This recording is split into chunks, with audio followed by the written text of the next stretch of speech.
All right. Well, gotta make this quick because I have some other commitments tonight that I have to get to. But here's some quick news we're gonna go over. I thought was pretty darn interesting. It's gonna be a little shaky, but I'll try to read it for you. So, premiums rising for silver coins. Why is that? Well, as we've talked about, major shortages.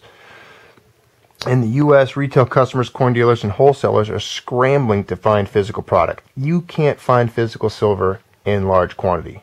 I challenge any of you who have the money, go try to buy 1,000 ounces right now.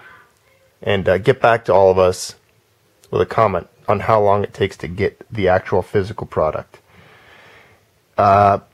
It's possible to get the small quantities. Yeah, you can go out and get some dimes here and there, quarters, some junk silver, some slicks as we call them, Morgan dollars, whatever, some ingots maybe. But if you're trying to get some new silver or, reasonable maple leafs or U.S. Eagles, Philharmonics, etc., and you're trying to get any reasonable quantity at all, dealers are stating that it's taking 4 to 6 weeks for delivery to get orders of pretty much any size. Dollarcollapse.com had a good article. If this isn't the gold bottom, it's close. Well, I pretty much called it at 1,500, telling a lot of friends, look, I had buddies saying, oh, we're going to 14, we're going to 1450. Yeah, maybe.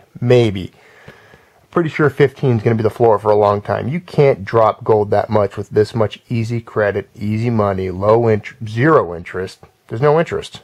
No interest rates. Money is free right now. Absolute endless quantitative easing and inflationary pressures that we talk about. So,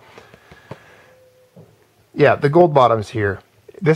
I'm telling myself anyway, that buying gold right now at around 1580 is similar to being to the environment we were in 1999 with Browns down. I think right now we are in a prime position to make gains off of gold purchases and silver purchases. John Embry says, I believe gold silver stockpiles are now exhausted.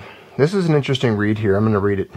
Something caught my eye over the weekend was the temporary removal of the debt limit in the United States. In the month of February, the U.S. federal debt increased $254 billion. That's in just 1 month. John Embry continued. Now, if you go back to when Ronald Reagan was elected president 32 years ago, the fact is there was less than $1 trillion worth of debt accumulated in the previous 190 years. So in 1 month, the U.S. chalked up 25% of what it took 187 years to accumulate. It's hard to read this through the camera. Maybe I'll start reading it and not worry about where it's aiming. All right, sorry, no gold today. We sent it to China. This is kind of one of those conspiratorial articles. We don't know how accurate this is. I'll zoom out a little bit. Okay, sorry, no gold. But the central banks, gold is likely gone. Bullion banks that sold it have no realistic chance of getting it back. Eric Sprott, this is all an article with Eric Sprott's statements. So it could be accurate. He said that these bullion bank intermediaries are probably turning around and selling their gold to China. China, by the way, is most likely catalyst to set off the 0-hour scenario we told you about on Friday. I did not read that article. I'll have to go back and check that out. We've chronicled China's ongoing gold grab here at Agora Financial, going all the way back to April 24th, 2009. All right, that's when the People's Bank of China announced its gold reserves had grown to 1,054 tons, up 600 tons in 2003. And that's the last official word. A lot of people believe China's holding way more gold than they're actually even saying. Interesting, Sinclair. Okay, this guy had some statements the other day. $1,000 daily price swings and $3,500 gold. Not right now, down the road. A lot of people are saying that the inflation that we're under the influence of, or the inflation that's taking place, the mass stimulus, all the money, the low, easy credit, the zero interest, it takes about 2 years to catch up. So inflationary money that's hitting the system now has to circulate, and within 2 to 3 years will show up with price increases in the general economy. From what I've read anyway, so don't take my word for it. Again, I'm not an expert. I'm just an idiot.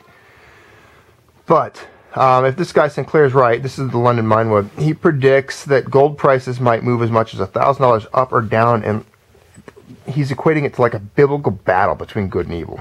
Basically, you have the good, the gold side, evil, you know, the, what are we going to call these people? The Keynesian, you know, fractional reserve bankers, the globalists, whatever you want to call them. You know, I don't know. But here it is down to East versus West. This is what he sees as a coming gold/currency war against those desperate to protect the U.S. dollar from sinking into oblivion in a sea of over-escalating debt.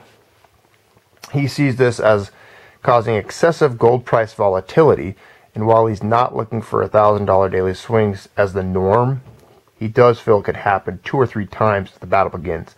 You know, if you're looking at $4,000 gold, $1,000 is only 25%. I could see 25% swings in gold value. I could definitely see that happening. Okay, Don Cox, central banks are busy at work creating the next big bull in gold market. Bull market in gold. There you go. Next, all right. UK's on track for a triple dip. Why don't they just call it what it is and say, hey, UK's in a depression? I mean, it's like breaking up with the same girl 6 times. I mean, eventually you just realize, you know what? You don't have a relationship. You have a relationship. UK on track for triple dip. Jim Rogers was saying, what, a year ago that, 2 years ago now, 2 or 3 even, that the pound sterling was gone, basically. Just get out of it. Okay, so Britain's on track for triple dip. One of the nation's leading forecasters has signaled that as new figures on the UK's manufacturing industry dealt a blow to recovery hopes and sent sterling crashing to a fresh 2.5-year low. Jim Rogers warned to get out of the sterling 2 years ago. So anyone who's still tied to the British sterling, you had your chance. You were warned. More than 25% of Americans are raiding 401ks to pay their bills. U.S. workers are tapping into nearly a quarter of the $293 billion placed into their retirement savings each year to pay for mortgages, credit cards, and other debts. According to a report from financial advisory Hello Wallet, those in their 40s are the most frequent raiders, with about 1/3 using their 401ks to pay for current bills. Trying to keep the lights on raiding your 401k. Everything's better though, right? Tell me everything's better. I want someone out there to please tell me everything's okay because CNN and Congress and the president told me it is. It's got to be. They told me it's better. So this can't be true. We're going to ignore it. It's not a fact. We're ignoring that fact. Okay. Here's a couple headlines. I didn't even print the whole articles out. I just pulled them just because I thought the headlines themselves pretty much can tell you a whole lot. China's economic data show the weakest start since 2009. 1 in 4 Germans would back anti-Euro party. Chinese hackers penetrate central bank in Australia. That's pretty interesting. Cattle herds shrinking as plains storms fail to end U.S. drought. Not a big deal, really. Especially if you're vegan. You're just like, whatever, there's no meat. Volcker says weakening the Fed stimulus liquor a challenge. Well, of course. Give us a hangover. Another step towards an East-West trade war. Anyways, that's the news for this fine day, March 12th. Sorry there's no gold to show you today. Believe me, I wish I'd went out and bought some gold that I could make a video about, but that did not happen. If you're bored of my voice, you can easily hit the button on the lower left-hand side of your screen. It should be right over here. And pause it, or you can mute it by sliding that bar back and then just look at this piece of paper, or you can X out completely if you hate economics that much. If you're still in the video at this point in time, you make up less than 1/10 of 1% of the population. Less than that even. I think 1,000th of 1/10 of 100th of 1%.